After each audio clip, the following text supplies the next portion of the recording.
Good day to you guys. I was just reading the comments from a vlog that by now we have uploaded a couple of days ago, where I talked about the situation with me in the US immigration and how I felt, and I'm happy that I got a couple of really interesting comments on that, and I was actually more interested in how you guys responded to each other with a respectful way even. That's kind of amazing to see, since it's genuinely known that the YouTube comments are a cesspool of hate and other things that don't make me proud to say that I'm a YouTuber sometimes. But then again, there are exceptions, and you guys are probably one of those awesome sides and helpful sides even at times that bring a whole different side to a story. And I have to add some stuff to it because I think when I talk, I pretty much shut down my mind half the time, and I talk until I'm out of breath, like now. And then one of those comments was the first one that said that yes, I am a 1 in a million face, and yes, I am someone that thinks I'm awesome, and they should let me in, and blah blah blah. And yes, sure, that is true. They do see me as one of their millionth faces they see in every year. And yes, there are many people traveling to the US every single day even. But then again, the biggest problem that I have had there, and maybe that's just in my experience, that it's extremely difficult to defend yourself against any accusation they throw at you. And that's from my story and from many other stories that I've found and connected to in the past few months even, about people that basically got thrown in a plane after they couldn't actually even show or tell anything with like legitimate evidence. And by that evidence I mean like photos. I mean, they can check your history when it comes to like what you've done. It's not that hard. Apparently they know everything, so they should be able to figure that one out too. And the biggest problem that I have is they find one or two things and they don't even look into it further. They don't listen to it further because they took 6 hours time to bully me into saying stuff that would take me in deeper problems than I would already have been, even though there was no reason for it, of course. And yes, I understand too that it's their work and it's how they have had their training. It's a form of being a detective and figuring out like what is the reasons and what is the problem and how can I sort of solve it in my way. See it like this: if you have 6 hours time to interrogate someone with 4 people, but not give that person a reasonable chance to defend themselves. I mean, if you go into court, you have your side and you have their side. Both sides get defended with evidence.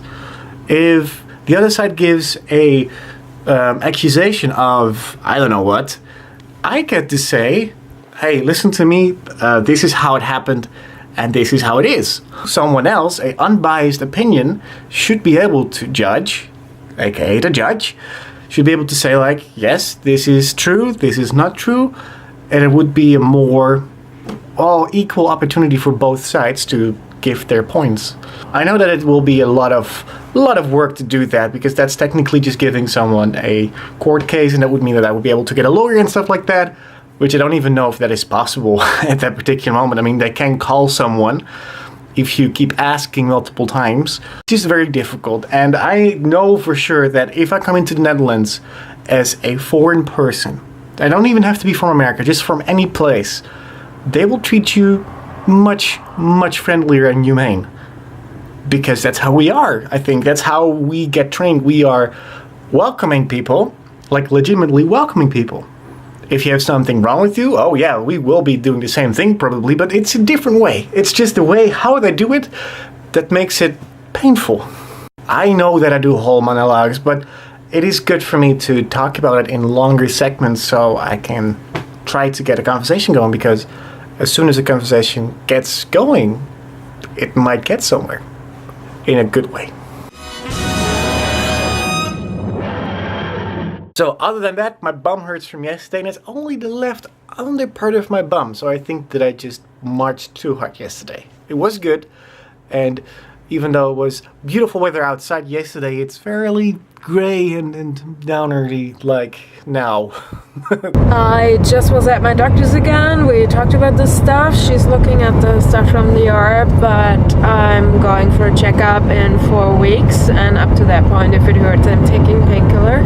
And that's what we're doing right now. In the meantime, I also try to go to a chiropractor. Chiropractioner?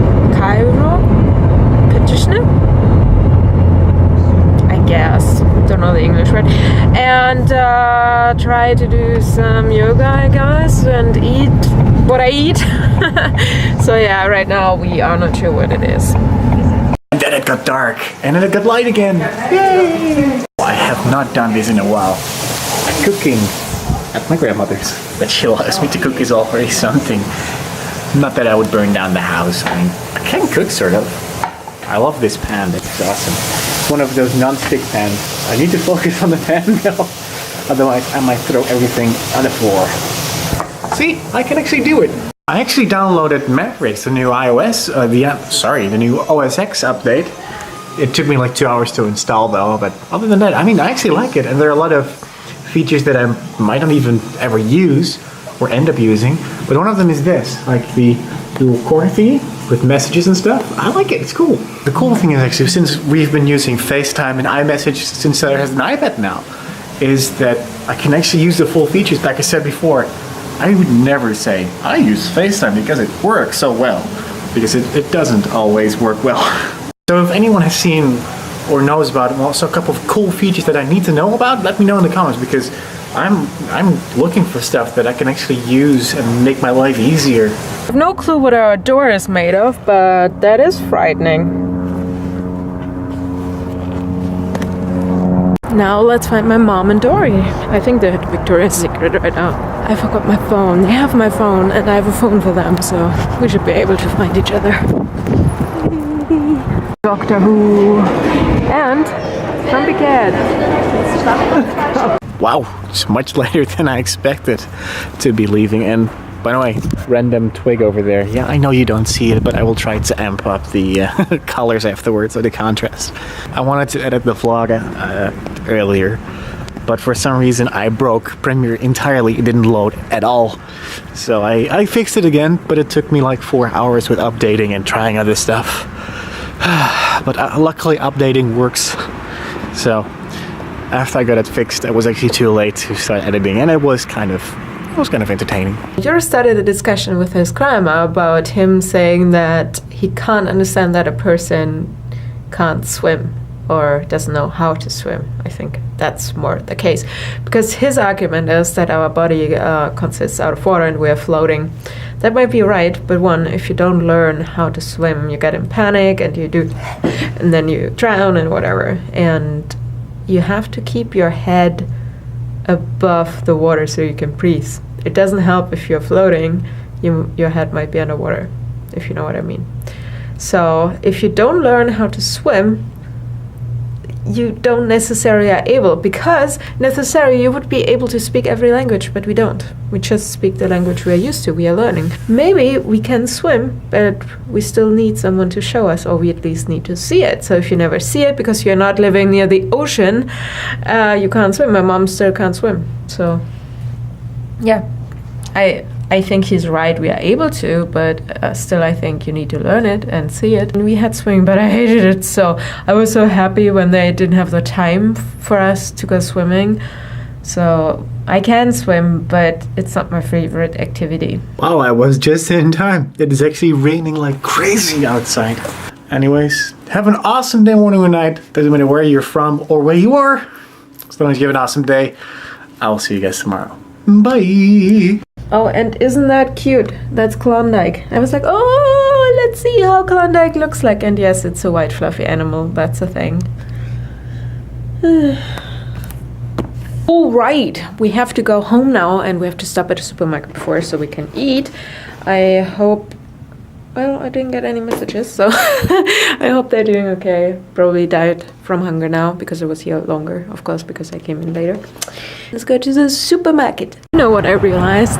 When it comes to medical terms, I'm such a baby in English. I don't understand anything, or no, I don't understand. Yeah, often I don't understand because I don't know the words, or I can't describe it because I don't know the words. And I'm not necessarily talking about the real medical terms because I do know them. They're similar to the German ones. Just words like constipation. It's like, what's that? I seriously always have to ask. I look at my doctors and I'm like, hey, what's that word? Can you explain it? I don't know what it is. We do have marshmallows, but they look like mice. And they are a bit harder than, ooh, you look more like a, whatever, decomposed cat. So we're making tortellini. We have vodka sauce and something more like Aurora sauce. Nom, nom, nom, nom, nom.